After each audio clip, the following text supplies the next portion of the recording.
Jangan berobat ke dukun, sirik kau. Ke dokter sama juga. Kalau dia meyakini dengan dokter itu dia sembuh, syirik, karena manusia tidak bisa memberikan bekas. Ya, manusia tidak bisa memberikan bekas. Ini. Yang kedua, yang membuat gugur syahadat kita adalah ragu. Ragu. Apa yang dikatakan ragu? Padahal habis azan kita berdoa, innaka la tukhliful mi'ad, sesungguhnya Allah tidak menyalahi janji. Aku berdoa tiap hari siang dan malam, tapi keadaanku gini-gini aja, gak ada perubahan. Timbullah rasa ragu dia kepada Allah. Setiap hari minta, ya Allah banyakkan rezekiku, tapi dia tak banyak-banyak rezekinya. Ragu, gugurlah syahadatnya. Dua, ya. Jadi termasuklah itu namanya syirik juga namanya. Itu kan. Ya. Lalu walaupun kita kasih pangkat jabatan, jalani aja. Jangan beranggapan dengan jabatan itu kita bisa membeli, kita bisa begini, kita begini. Nah, itu yang salahnya di situ. Jalankan aja pekerjaan kita. Ya, maka insya Allah tidak terjatuh kita kepada yang namanya syirik tersebut.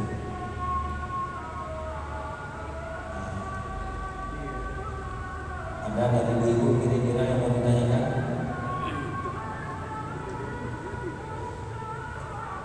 Ustaz.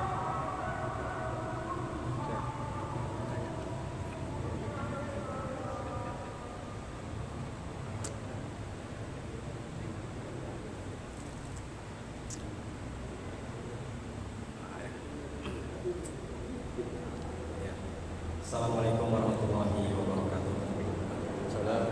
Melanjutkan dari apa ya tadi ya? Pertanyaan peserta ya. Apabila terdengar suara azan gitu, kita lagi nyuci kereta ini, seharusnya kan kita tinggalkan kereta itu kan, tapi kita lanjutkan dengan mencuci kereta sampai selesai atau mobil lagi. Apakah itu termasuk kita mentuhankan kereta itu atau mobil itu? Nah, itu masalah. Assalamualaikum warahmatullahi wabarakatuh. Waalaikumsalam.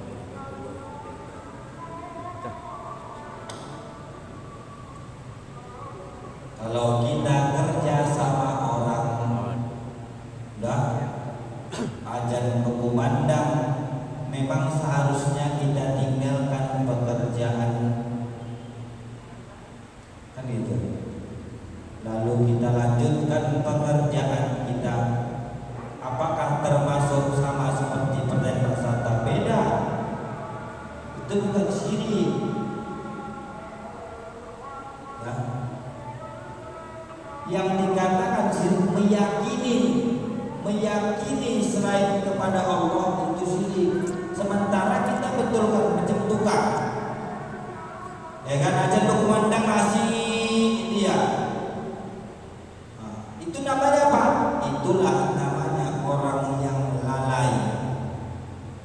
Orang yang lalai itulah yang dikatakan fawailul lil musallin, maka celakalah orang yang lalai. Apa maksud lalai?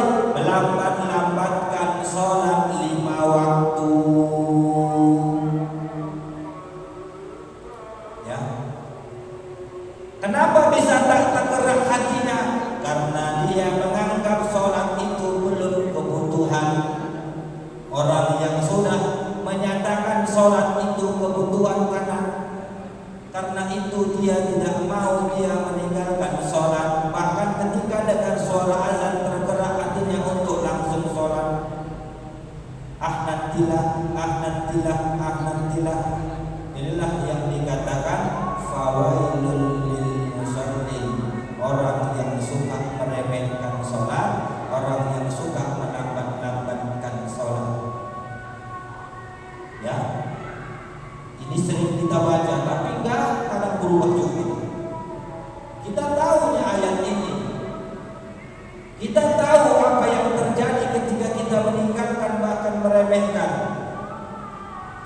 Kenapa terkadang tak tergerak hati kita untuk itu? Nah, ini tadi terpulang kepada diri kita masing-masing. Sedoleh.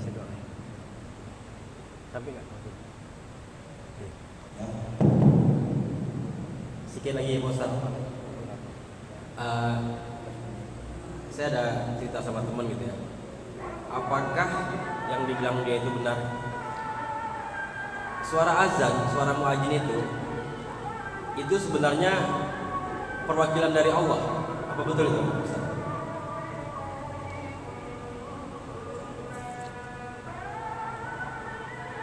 Suara azan perwakilan dari Allah. Mana? Suara azan adalah meninggikan kalimat tauhid, memanggil-manggil untuk orang melaksanakan sholat. Bukan perwakilan. Ada nggak perwakilan? Ada nggak keluarga Allah di dunia ini? Ada.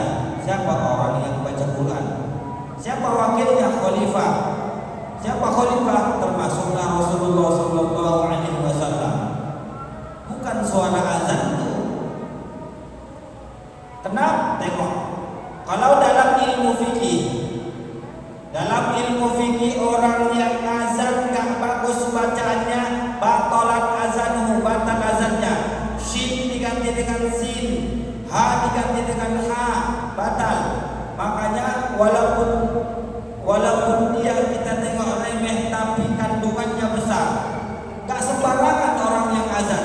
Di akhirat nanti Bapak Ibu sekalian, dikala manusia dikumpulkan di padang mahsyar, yang di duluan nanti kepala rombongan adalah orang-orang yang azan. Panjang leher mereka. Di belakang orang-orang yang azan adalah para imam-imam sholat. Di belakang imam sholat adalah para makmum-makmum yang ikut sholat berjamaah. Jadi depan orang azan, kenapa? Meninggikan kalimat tauhid.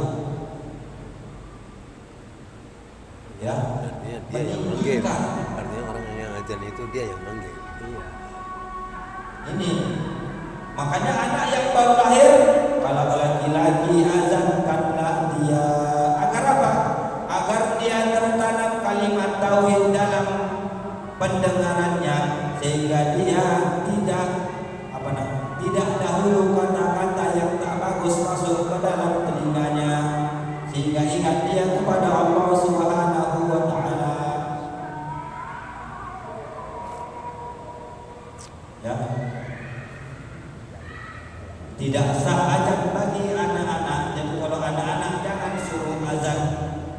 Pilihlah azan yang memang bagus juga bacaannya. Dalam kitab At-Taqrib Sadidah Al-Mas'alatil Mufidah. Jadi enggak sembarangan azan. Apa nih mijit royo? Ini enggak nyindir BKM. Jangan ada nyindir BKM. Begitulah dalam kitab tuh. Ya. Sewaktu Rasulullah sudah meninggal dunia, Bilal bin Rabah berada di Madinah, di negeri Syam. Dulu namanya Andalusia. Oh, salah. Di negeri Syam, yaitu Syria. Jadi kepinginlah mereka mendengar azan. Diminta Bilal tak mau. Akhirnya dimintalah sama cucu Rasul yang bernama Hasan. Bilal datang dari Syam, azan ya Allah ya Rasulullah. Para sahabat mendengar azan Bilal seperti zaman Rasul, nangis mereka. Jadi azan itu sebenarnya kalau memang dihayatin bisa membuat orang sedih nangis. Ya, bisa. Kan gitu. Kalau memang dihayati, segala sesuatu kalau kita hayati kan nikmat. Nikmat. Kita masih enak Pak belagu, kalau di Arab tak belagu. Allahu Akbar, Allahu Akbar, Allahu Akbar, Allahu Akbar. Beda bahasa Arab ya. Beda bahasa Arab. Ya. Kalau dia mendelik, Allahu Akbar.